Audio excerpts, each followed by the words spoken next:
Alright everyone, and welcome to the pre-season episode of Season 2 of my Hornet 23 Driver Crew Mode video. If you missed the previous episode, the season finale Abu Dhabi, I recommend you go and check that one out because it will explain why we're already here at Alfa Romeo.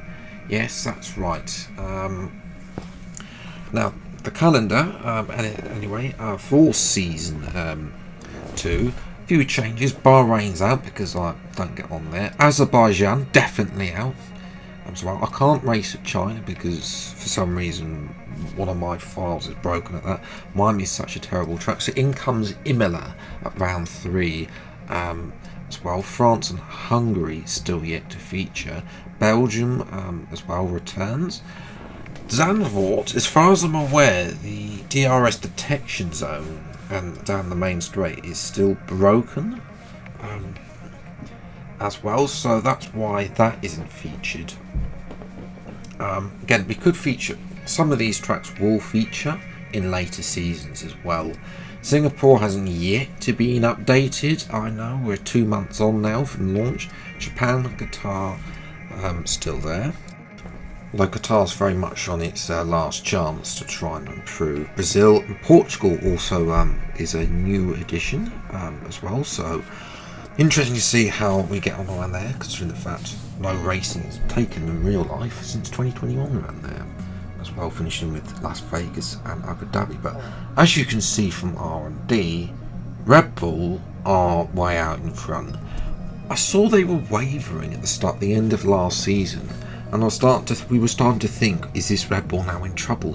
Are we going to get a proper title fight? But no, they were just saving R&D points so they could once again dominate in Season 2.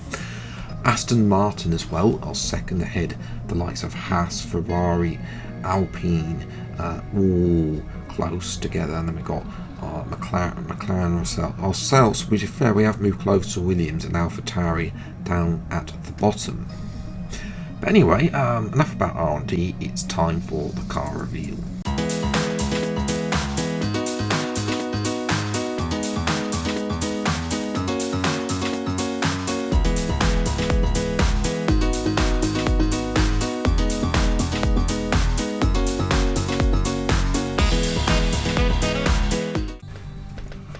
And here is our challenger then for Season 2. Obviously, we still have our new teammate, Fernando Alonso. That's going to be a challenge. Lots of sponsor changes as well coming to the car.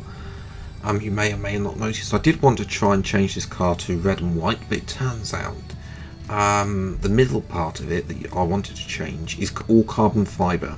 So that can't be changed. So instead, we're continuing with the sort of red and black thing, but I've gone with a red halo instead.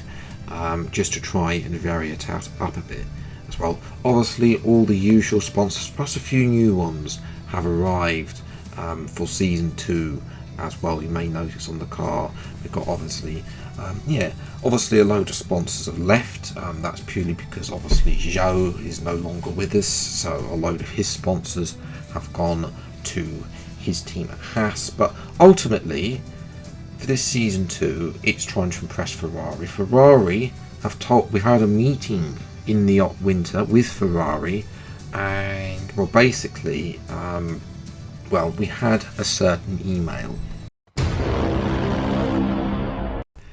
Yes, Mattia, he's back in this career mode, ladies and gentlemen, serving in his new role as head of Ferrari's driver academy.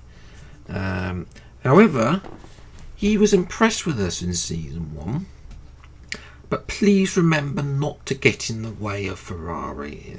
It's typical Ferrari there.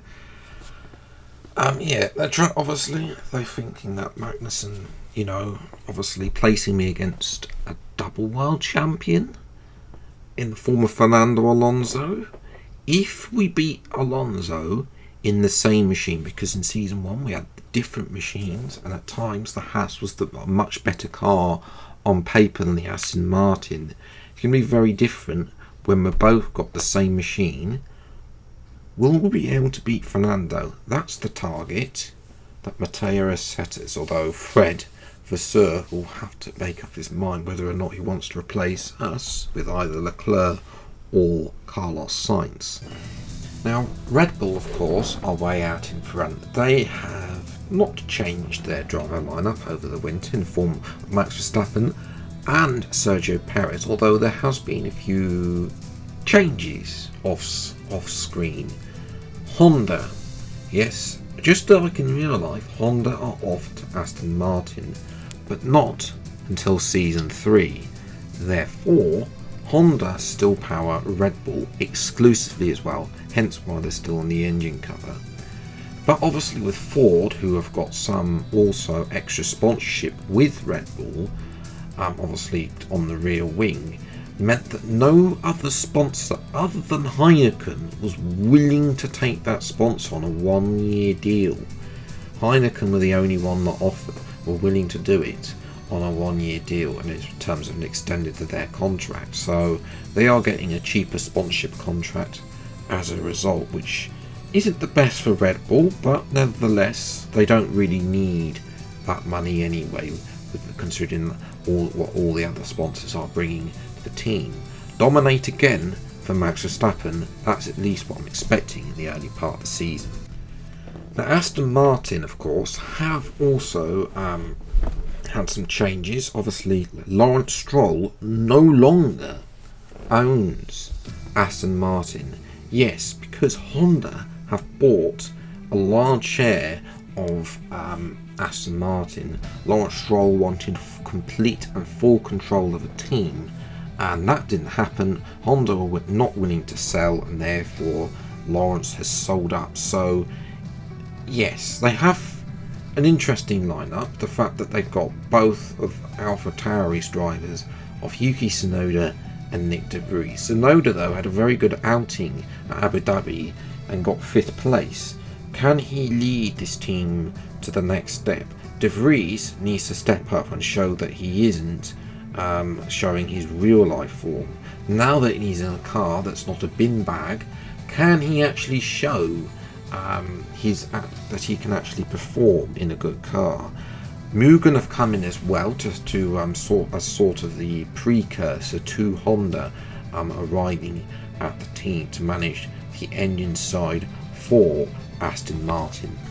Mercedes are in Chrome for season 2, but the R&D tree regulation change hasn't been done, and they've slipped away, obviously winning the last race with Lando Norris, who replaced Lewis Hamilton, who retired for Abu Dhabi at season 1. A load of change in terms of sponsors too. Out have gone 2 big sponsors for them in terms of Petronas and Ineos. They have been replaced. Team Viewer is now the title sponsor, and the likes of UBS, Marriott. So still big names are there on the car. So although this is a loss, they're still got some big names on the car, and they're still able to recuperate a similar amount of money from sponsorship as they did last season. Obviously they need to work on R&D and get both Russell and Norris scoring wins as soon as possible. Now before you comment below, this is not Rich Energy coming back from the dead, it's MGN Resorts, Haas's new title sponsor for season 2. Good results that the American team managed to get between myself and Magnussen has resulted in the fact that Haas have been able to get bigger sponsors for more money, and MGM Resorts is one of those sponsors. Together also with Zhou Guanyu arriving means that his sponsors have also been added to the car. Question will be, is Hulkenberg and Zhou, will both of those be able to live up to the car? And if they manage to upgrade the pace that both myself and Magnussen did in season 1, can they then challenge the likes of Max Verstappen at Red Bull for victories or even podiums? I'll have to wait and see. Now, Ferrari have not had a very good off-season. Their car is the 5th fastest on the grid. They've had a few changes of sponsors, but the car is the biggest problem for them.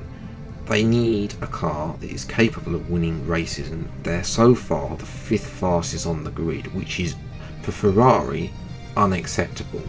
As far as they're concerned, they are back to their 2020 levels of performance, which is not great. They still got Leclerc and Sainz, but both were a bit hit and miss. Sainz was the better of the two drivers in terms of season 1, although Leclerc did have an absolute dominating result at Brazil, thanks to us as well. So they just need to really unlock the potential of the car and make sure that the car upgrades come ASAP to get those race wins under the belt. McLaren have had a big loss over the winter in the form of Lando Norris' departure. He's been replaced by Valtteri Bottas, and I'm not going to lie, Bottas is no longer in his prime era. He's coming to the end of his career. It seems like a downtrade for them. Piastri is yet to discover his real life form, and obviously McLaren have still got the bin bag car that they had at the start of the season and haven't yet seen the progress in our upgrades, of course, that have come in real life. I have got the Triple Crown livery on the car as well, the white and orange livery, my version of that livery as well. And obviously a few changing sponsors, Hilton becoming more prominent, Chrome as well, although Chrome and Google, of course, once again needing performance gains in order to continue their support of the team.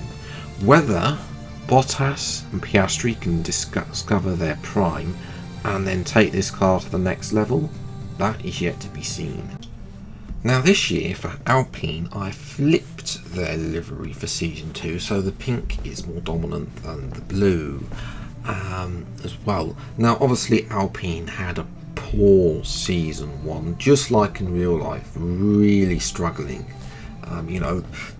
They had the car, to be fair to them, and they've not performed. Gasly and Ocon have not performed in our career mode, and they're still there at the team, but for how much longer? They need to start upgrades as soon as possible.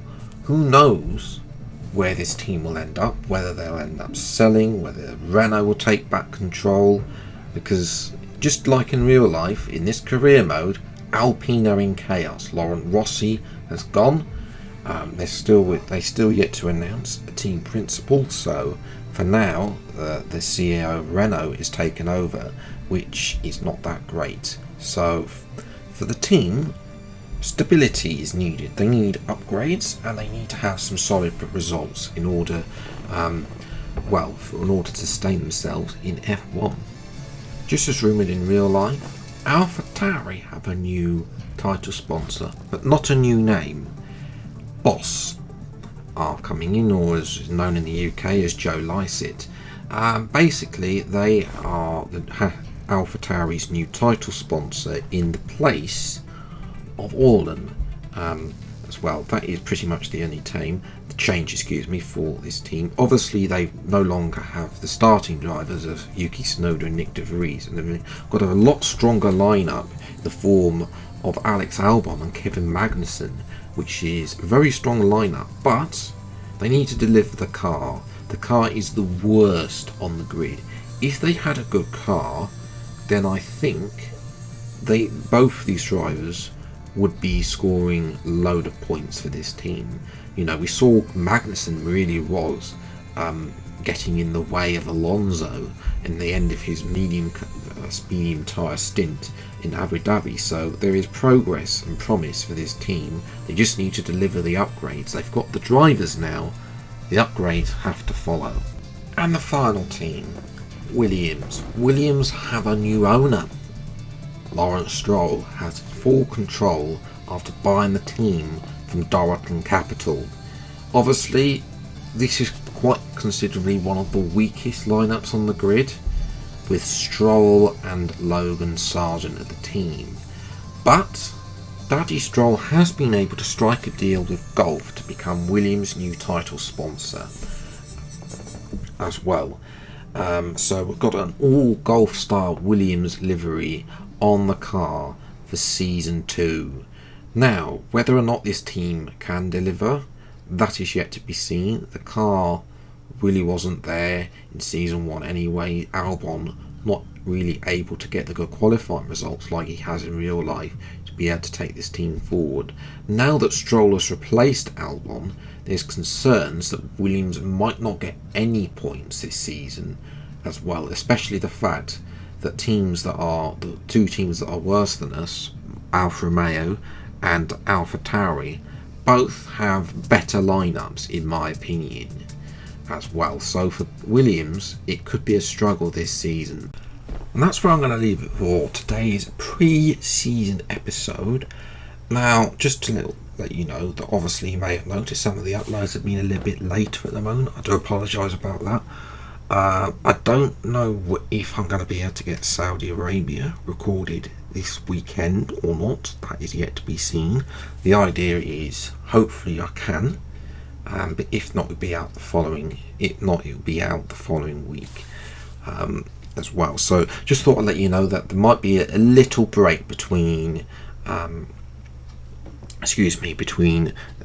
between pre-season episode and of course the first round of the season at Jeddah as well. Definitely not going to be this week because I sadly ran out of time to try to create all 10 of these liveries as well. So yes, if you have enjoyed, leave a like, subscribe, new to the channel, see plenty more F123 driver career videos as and when they come out. Until the next video then, I'll see you next time. Take care, thank you much for watching, enjoy your day, and goodbye.